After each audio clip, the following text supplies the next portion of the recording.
கார்த்திகை நட்சத்திரக்காரர்களுக்கு இந்த மார்கழி மாதம் எப்படி இருக்கும்?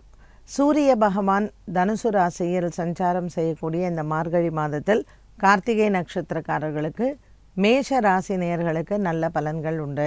ரிஷப ராசியில் இருக்கக்கூடிய கிருத்திகா நட்சத்திரக்காரர்களுக்கு 8ஆம் இடத்தில் இந்த சூரிய பகவானின் சஞ்சாரமும் மற்றும் 10ஆம் இடத்தில் இருக்கக்கூடிய சனி பகவானும் சஞ்சாரமும் சற்று எச்சரிக்கையுடன் இருக்கக்கூடிய காலம்.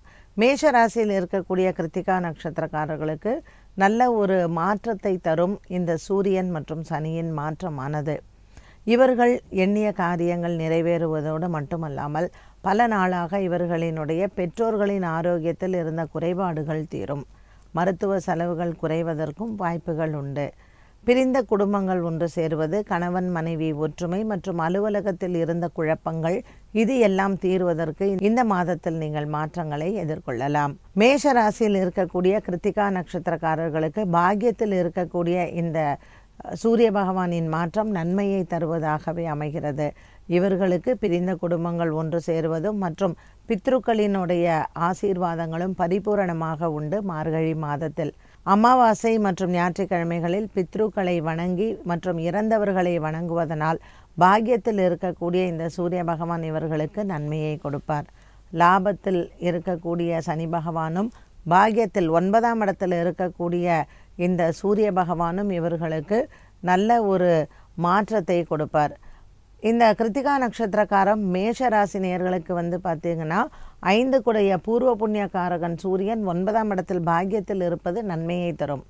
ரிஷபராசியில் இருக்கக்கூடிய கிருத்திகா நட்சத்திரக்காரர்களுக்கு 4ஆம் இடத்தில் இருக்கக்கூடிய இந்த சூரிய பகவான் இவர்களுக்கு 8ஆம் இடத்தில் இருப்பதனால் கூட பிறந்த சகோதர சகோதரிகளிடத்தில் சண்டைகளும் வாக்குவாதங்களும் மற்றும் பூமி சார்ந்த விஷயங்களில் இவர்களுக்கு ஏமாற்றங்களும் வரலாம். ஆகவே மார்கழி மாதத்தில் ரிஷபராசியில் இருக்கக்கூடிய கிருத்திகா நட்சத்திரக்காரர்கள் உங்களினுடைய நண்பர்கள் மற்றும் உறவினர்கள் சகோதர சகோதரிகள் இவர்களிடத்தில் வாக்குவாதங்கள் இல்லாமலும் வேலை செய்யும் இடத்தில் பணி செய்யும் இடத்தில் அமைதியும் காப்பது நல்லது.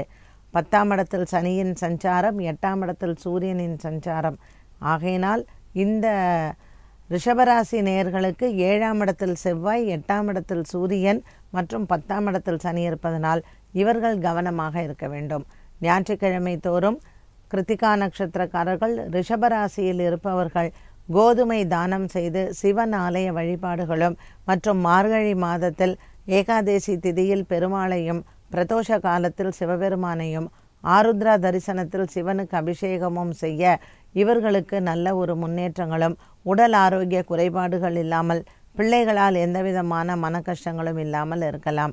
கிருத்திகா நட்சத்திரக்காரர்கள் பொதுவாக மேஷம் மற்றும் ரிஷபராசி நேயர்கள் இந்த மார்கழி மாதத்தில் குலதெய்வ வழிபாடுகளும் ஞாயிற்றுக்கிழமைகளில் ஆதித்ய கிருதயம் படித்து சூரிய பகவானை வணங்கி வந்தால் எடுத்த காரியத்தில் நல்ல வெற்றிகளும் மன நிம்மதியும் ஆறுதலும் கிடைக்கும். பலவிதமான ஒரு மன கஷ்டங்கள் இருந்தாலும் உங்களினுடைய குலதெய்வ வழிபாட்டின் மூலமாக மன கஷ்டங்களை தீர்த்து கொள்ளலாம்.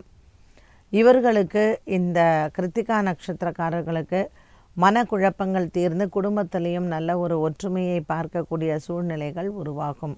ஏற்ற இறக்கங்கள் இருந்தாலும் கூட மார்கழி மாதத்தில் இந்த சனிப்பெயர்ச்சி மேஷ ராசி நேயர்களுக்கு நன்மையையும் ரிஷபராசி நேயர்களுக்கு சற்று வேலை பலு அதிகரிப்பதற்கும் வாய்ப்புகளை கொடுக்கும்.